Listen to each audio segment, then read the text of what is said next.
ID कहाँ हमारी लगातार सियासत हो रही है, विरोध प्रदर्शन। आगरा में पुलिस ने बाकायदा डंडे खरीदे हैं, क्या कहेंगे आप? नहीं, रामजिया सुमन जी ने जो कुछ कहा उसके बाद राज्यसभा के रिकॉर्ड से वो बात हटा दी गई। जिस समय कोई बात रिकॉर्ड से हटा दी जाती है उसी समय बात खत्म हो जाती है। लेकिन भारतीय जनता पार्टी का भरोसा तानाशाही पर है। हिटलर ने कभी ट्रूपर्स बनाए थे, अपने पॉलिटिकल वर्कर्स को पुलिस की वर्दी पहना करके वो जो चाहता था वो हिटलर करवाता था।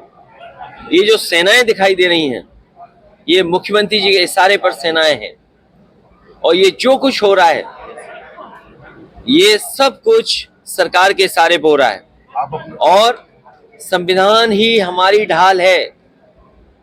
जहां तक इतिहास की बात है, मैंने कई मौकों पर कहा और फिर कहता हूं मैं आपसे कि इतिहास को इतिहास ही रहने देना चाहिए। अगर इतिहास खुशहाली के रास्ते पे ना ले जा सके, इतिहास हमें अगर जोड़ने के लिए तैयार ना हो किसी घटना की वजह से, इतिहास अगर हमें उलझाता है तो इतिहास को इतिहास ही रहने देना चाहिए। आपका प्रोग्राम चल रहा को लेकर पुलिस ने न्यायालय में आरोप पत्र दाखिल कर दिया। सांसद जिया रहमान को दोषी माना है।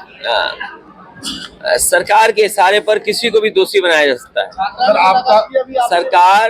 सरकार के इशारे पर किसी को भी दोषी बनाया जा सकता है, और इसीलिए मैंने वो शब्द इस्तेमाल किया, ट्रूपर्स।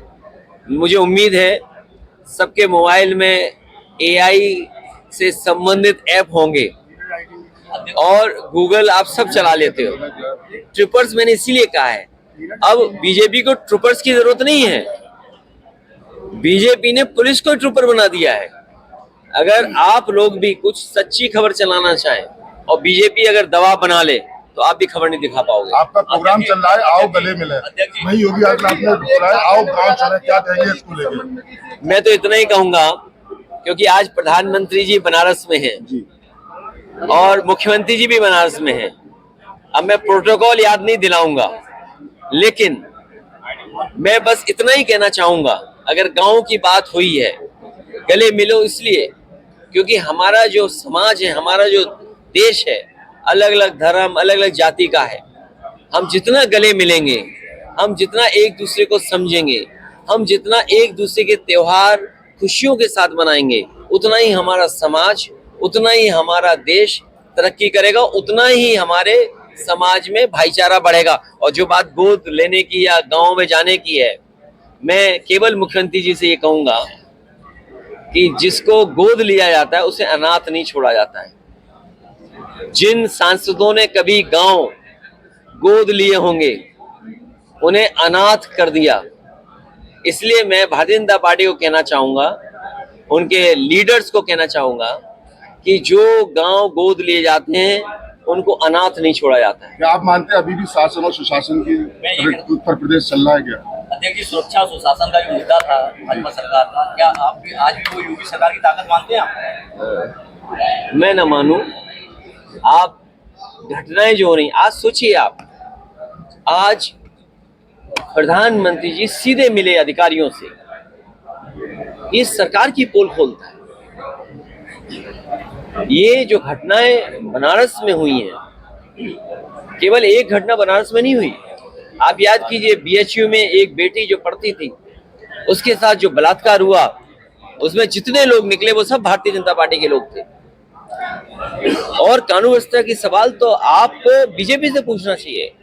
उनका एक विधायक कपड़े फाड़ करके भगवान श्री राम के दर्शन करने गया, और उसने जो कहा अधिकारी कमिश्नर के लिए, वो तो मैं कह भी नहीं सकता हूँ कि दूध पिया हो तो। और यहाँ जितने आईडी लगाया, मैं पकड़ लेता हूँ। लगा दो, थकोगे नहीं, मैं ये कह रहा हूँ। थक जाओगे, मैं कह रहा हूँ, थक जाओगे, मैंने कहा थक जाओगे। नहीं थकोगे तो ठीक है, ठीक है।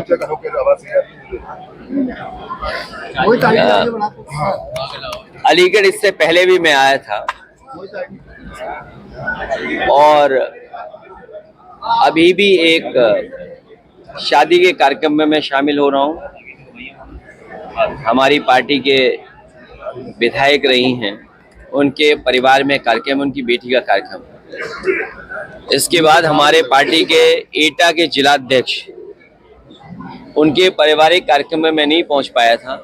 अलीगढ़ में उनका घर है, इसलिए मैं उनसे मिलकर के, परिवार के लोगों को मिलकर के आशीर्वाद देकर के जाऊंगा। इससे पहले आपको याद होगा हमारी पार्टी के विधायक, पूर्व विधायक, उनसे भी मुझे मिलने का मौका मिला था। तो मुझे खुशी है इस बहाने कि बहुत सारे कार्यकर्ताओं से मिलने का मौका मिल जाता है और आप जैसे हमारे पत्रकार साथी, इनसे भी संपर्क हो जाता है, अपनी बात कहने का मौका मिलता है। जहां तक जो राजनीतिक परिस्थितियां हैं, भारतीय जनता पार्टी का जो रास्ता है वो नफरत भरा है। भारतीय जनता पार्टी की राजनीति नकारात्मक है और जब जब अपनी नाकामी उन्हें छिपानी होती है तो कोई ऐसा फैसला लेते हैं जिससे लोगों का ध्यान बढ़ जाए। ध्यान बढ़ने के साथ साथ समाज में कैसे हम खाई खोदें, उस दिशा में काम करते हैं। लोकतंत्र को और संविधान को और बाबा साहब भीमराव अम्बेडकर जी का दिया हुआ संविधान समय समय पर ये नहीं मानते हैं, उसकी कोई परवाह नहीं करते हैं। ये हमारा संविधान हमारी ढाल है, संविधान हमारा सम्मान है, संविधान हमें पहचान देता है, संविधान हमारा हक अधिकार हमें दिलाता है। उस संविधान पे समय समय पर भारतीय जनता पार्टी चोट पहुंचाती है और कानून व्यवस्था की तो पोल आज खुल गई। आज कानून व्यवस्था की पोल इसलिए खुल गई कि मुख्यमंत्री जी को साइडलाइन कर दिया गया और अधिकारियों से ये जानकारी ली गई कि आखिरकार उस घटना में कितने दोषी पकड़े गए हैं। आपसे बेहतर कौन जानता होगा कि उत्तर प्रदेश की कानून व्यवस्था क्या है।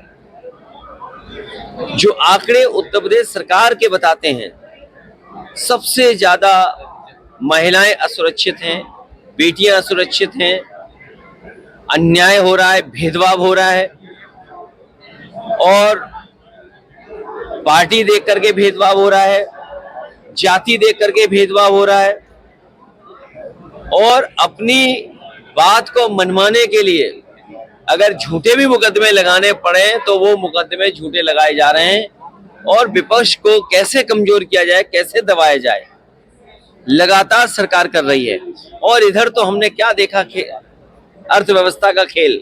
जो लोग विश्व गुरु बनना चाहते थे, जो दुनिया को लीड करना चाहते थे, भारतीय जनता पार्टी जो जुमले समय समय पर बताती थी कि हम दुनिया की तीसरी और चौथी अर्थव्यवस्था बन गए, आज महंगाई कहां पहुंच गई है। महंगाई बढ़ती चली जा रही है, बेरोजगारी बढ़ती चली जा रही है, सरकारी नौकरियां नहीं है, किसान की आय दोगुनी होनी थी वो दोगुनी नहीं कर पा रहे हैं। और जो लोग कहते थे हम आलू खरीद लेंगे, किसान की पैदावार को सही कीमत दे देंगे,